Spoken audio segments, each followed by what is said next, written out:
What's going on? This is David Whitney, Alpha Hawk Fitness.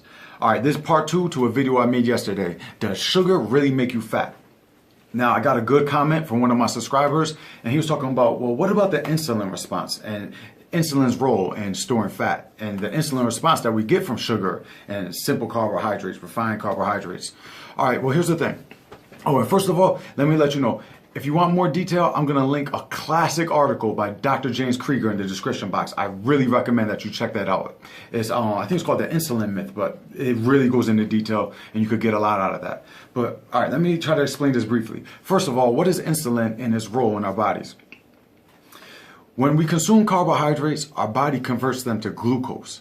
Then we have the glucose levels in our bloodstream rise. Now our body wants to maintain homeostasis. It wants our blood levels to go, the glucose levels in our bloodstream to go back to where they were, to go back to normal. So what it does, it secretes insulin from our pancreas. And the insulin signals our bodies to start storing that glucose. While our insulin levels are up, our body is shuttling the glucose into fat cells and is shutting off our bodies from burning fat at the time that the insulin levels are up. Once the glucose levels go back down to normal, the insulin levels also return back to normal. So this is why a lot of people will say we should be on diets, low carb diets, to keep insulin levels low so that we're never in fat storing mode, that we'll always be in fat burning mode. All right, but here's the thing. What I explained to you is only a snapshot of what's going on. It's not the whole picture. So now let's take a look at the whole picture. What goes on after this? Like I said, after glucose levels return to normal, to baseline, the insulin levels also return to normal. And we go back into fat burning mode. We go back to using fat for energy. Now, let's say if the meal that you had, let's say you stored 200 calories. Let's say you ate pure sugar and you stored all that into fat cells when your insulin levels rise, and you stored 200 calories of sugar, you stored it as fat. Now, after the glucose levels in your bloodstream return to normal, your insulin levels also return back to normal. You go back to burning fat for fuel. Now, over the next 2 hours, your body burns 200 calories just performing its normal functions, just pumping blood, breathing. All your body's functions might cost your body 200 calories of energy. So, did that insulin rise cause you to have a net energy gain, a net fat gain? No. Where did the calories that you burn come from? From the calories you stored. So at the end of the day, you're going to have insulin rises when you eat, but when your insulin levels go back down, you're going to go back to using that fat for fuel. So what it all comes down to, are you consuming more energy, more calories than your body is using? So it's not about how many times your insulin levels rise throughout the day. It's about how many calories you consumed and how many calories you used. Let me explain something else about insulin levels. A lot of people think that carbohydrates are the only culprit behind insulin spikes, behind us going into fat storing mode.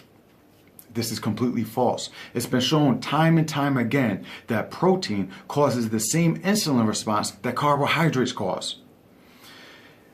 The main driver behind muscle protein synthesis is leucine. Leucine is an amino acid in protein. It's one of the building blocks of protein. Leucine has been shown, excuse me, to cause a slightly greater response, a slightly greater insulin response than carbohydrates.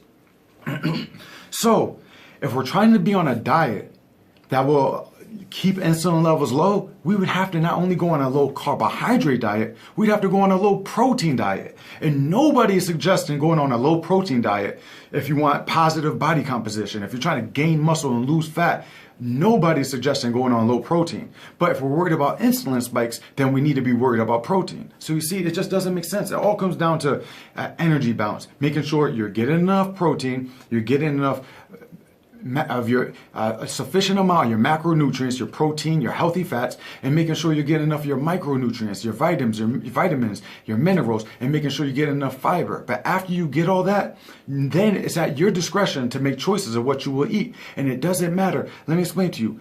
5,000 calories of broccoli will get you fat just as fast as 5,000 calories of sugar. It's all about, are you going to burn those calories or are you going to store those calories? Why does sugar get such a bad rap then? Well, here's the reason. If you got 5,000 calories of broccoli, you got a huge pile of broccoli. If you got 5,000 calories of sugar, you got a small pile of sugar. Sugar is calorically dense. It's a lot easier to overeat on sugary snacks than it is to overeat on healthy food like chicken breasts and broccoli. So that's why we got to be careful. That's why I always say if you're into flexible dieting or if it fits your macros, you need to be counting calories or at least keeping track of your calories, watching how many calories you're consuming throughout the day, at least a rough estimate, because it is very easy to overeat if you're having snacks and junk food. But if you measure it out, 200 calories of broccoli to 200 calories of sugar, it's going to have the exact same effect as far as a fat balance. You gaining fat off of 500 calories of broccoli is the same exact thing as you gaining fat off of 500 calories of sugar. Same thing. It's all about, are you going to use that energy or are you going to store that energy? Another reason sugar gets a bad rap and we got to be careful when we're eating snacks is the dopamine response that we get in our brains. You see, we get a reward response in our brains from eating stuff like junk food. It causes dopamine to be released. So this is why, like I said, we got to track calories if we want to be eating junk food. But as long as we're eating less than we burn, we'll be all right. We're going to lose weight. Like I said, I'm not saying you could live off of pure junk food. I'm not saying you'll be healthy if you live off of pure junk food. What I'm saying is, if you're getting all the stuff your body needs to be healthy, then after that, all you got to do is make sure you're in a caloric deficit if you're trying to lose weight, or make sure you're in a caloric balance. You're maintaining your calories, the same amount of calories you consume as the same amount of calories you use if you're trying to maintain your weight, or you're in a slight surplus if you're looking to gain some muscle. All right, I hope this has been informative. Like I said, I'm going to link that article in the description box. I really suggest you check that out because Dr. James Krieger can definitely explain it in a lot more detail than I can. This is just a quick video, but I hope it's been informative. If you liked it, make sure you like the video, check out the past videos, and stay tuned for future videos. All right, until next time.